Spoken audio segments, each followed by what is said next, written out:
শাহিপুর নামে একটি ছোট্ট গ্রামে এক কৃষক ও তার স্ত্রী বাস করতেন। তিনি প্রতিদিন সকাল সকাল ঘুম থেকে উঠে যেতেন এবং তার ক্ষেতের দিকে যাত্রা করতেন।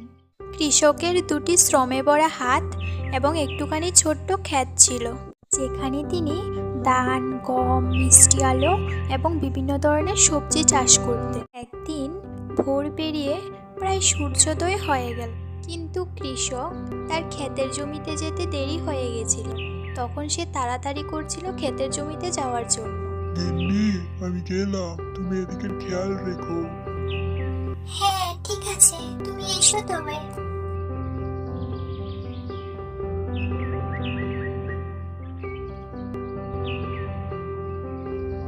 এবং খেতে গিয়েই সে গর্ত খুঁড়তে থাকে নতুন সবজি লাগানোর জন্য।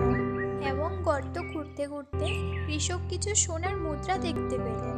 আরে আরে, এগুলো সোনার মোহর মনে হচ্ছে, কিন্তু আমার ক্ষেতে সোনার মোহর কি করে এলো? আশেপাশে তো কাউকে দেখতে পাচ্ছি না, কাকে যে বলবো? এক কাজ করি, এগুলি নিয়ে গ্রামের প্রধানের কাছে যাই।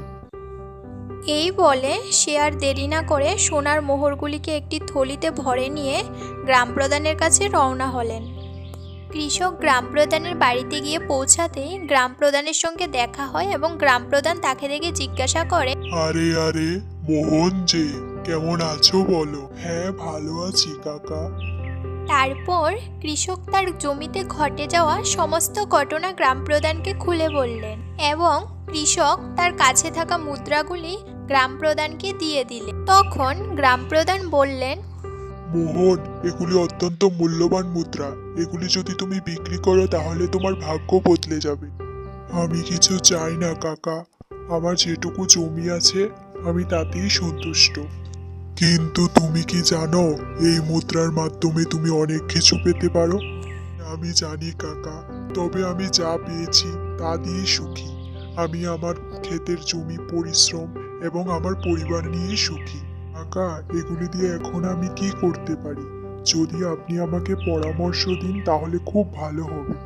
ঠিক আছে, তুমি একটা কাজ করো, এই মুদ্রাগুলো গ্রামের সবার মধ্যে ভাগ করে দিয়ে দাও, তাহলে গ্রামের সবাই অত্যন্ত উপকৃত হবে।